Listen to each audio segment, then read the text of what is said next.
Hello and welcome to more Couch Conchology.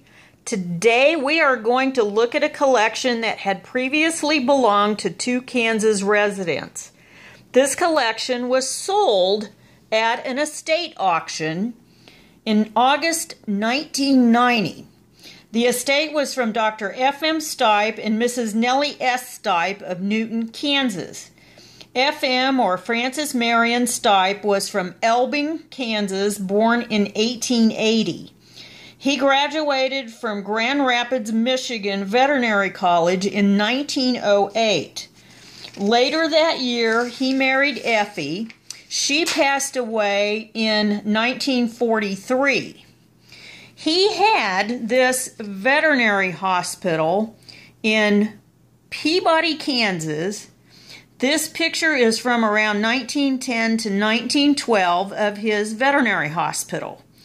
There is a record of a patent Dr. Stipe filed February 1st, 1927 for Dr. Stipe's Balmola, made at the Stipe Chemical Company in Newton, Kansas.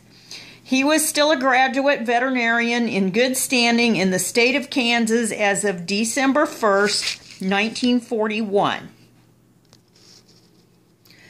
I don't know when he married Nellie. She was from Mound Ridge, Kansas, and she was born in 1901.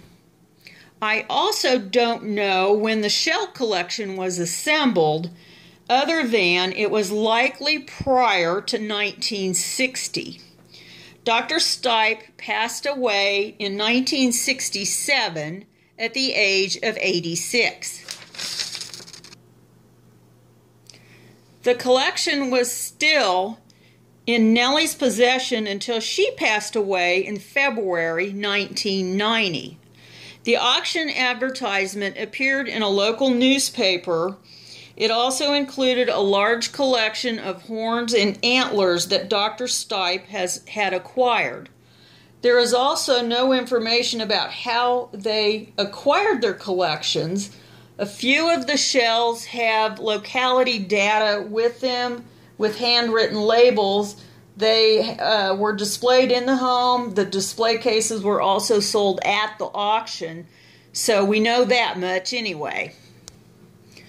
I wonder if the shells were purchased because the localities are from various places, including Florence, Italy, Queensland, Australia, China, the Marianas Islands, the Philippines, and many others.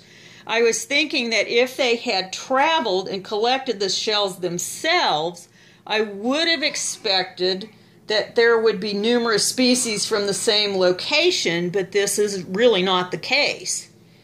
Although I know more about the people who had the shells than the shells themselves, I do know that the shells were loved. Many of the shells in the collection are in extremely good condition and quite large for the species. Some of them are not in such good shape, but there's a nice variety of shells, and they were really fun to sort through and have a closer look at.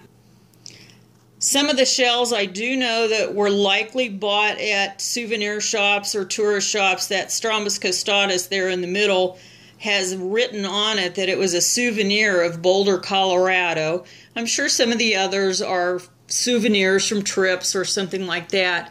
The lambus there are all in really pretty good shape. Nice shells there.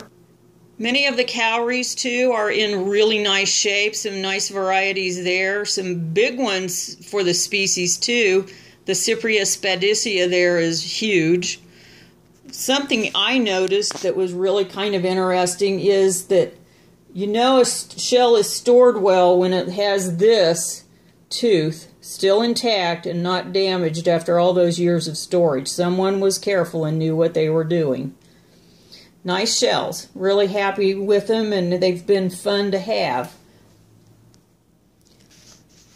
Since I didn't have room for all of the shells to make one video, the tables were full, what I decided to do was to make part 2 of the video that will include the muricids, the olives, the cones, the melanogidae, bivalves, land shells, and perhaps some odds and ends also. So thanks for watching. I hope you enjoyed this video, and we will move on soon to part 2.